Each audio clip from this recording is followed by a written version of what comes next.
Oblivione by H.P. Lovecraft.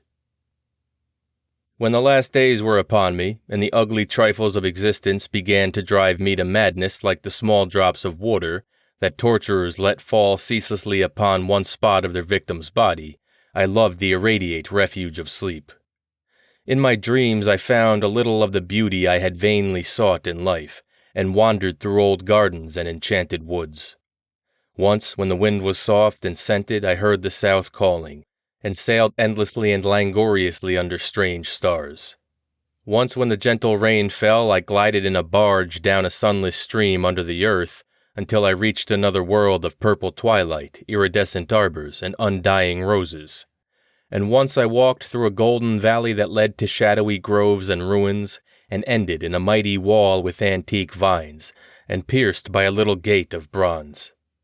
Many times I walked through that valley, and longer would I pause in the spectral half-light, where the giant trees squirmed and twisted grotesquely, and the gray ground stretched damply from trunk to trunk, sometimes disclosing the mold-stained stones of buried temples. And always the goal of my fancies was the mighty vine-grown wall with the little gate of bronze therein. After a while, as the days of walking became less and less bearable from their grayness and sameness, I would often drift in opiate peace through the valley and the shadowy groves, and wonder how I might seize them for my eternal dwelling place, so that I need no more crawl back to a dull world stripped of interest and new colors. And as I looked upon the little gate in the mighty wall, I felt that beyond it lay a dream country from which, once it was entered, there would be no return. So each night in sleep I strove to find the hidden latch of the gate in the ivied antique wall, though it was exceedingly well hidden.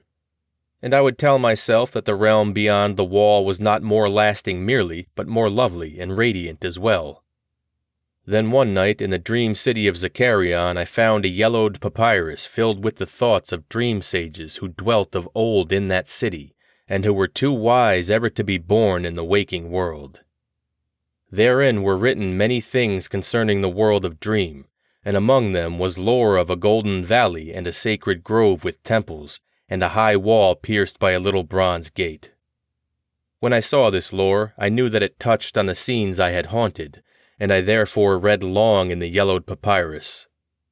Some of the dream sages wrote gorgeously of the wonders beyond the irrepassable gate, but others told of horror and disappointment. I knew not which to believe, yet longed more and more to cross forever into the unknown land, for doubt and secrecy are the lure of lures, and no new horror can be more terrible than the daily torture of the commonplace. So when I learned of the drug which would unlock the gate and drive me through, I resolved to take it when I next awaked. Last night I swallowed the drug and floated dreamily into the golden valley and the shadowy groves. And when I came this time to the antique wall, I saw that the small gate of bronze was ajar. From beyond came a glow that weirdly lit the giant twisted trees and the tops of the buried temples, and I drifted on songfully, expectant of the glories of the land, from whence I should never return. But as the gate swung wider and the sorcery of drug and dream pushed me through, I knew that all sights and glories were at an end. For in that new realm was neither land nor sea, but only the white void of unpeopled and illimitable space. So, happier than I had ever dared hope to be, I dissolved again into that native infinity of crystal oblivion, from which the demon life had called me for one brief and desolate hour.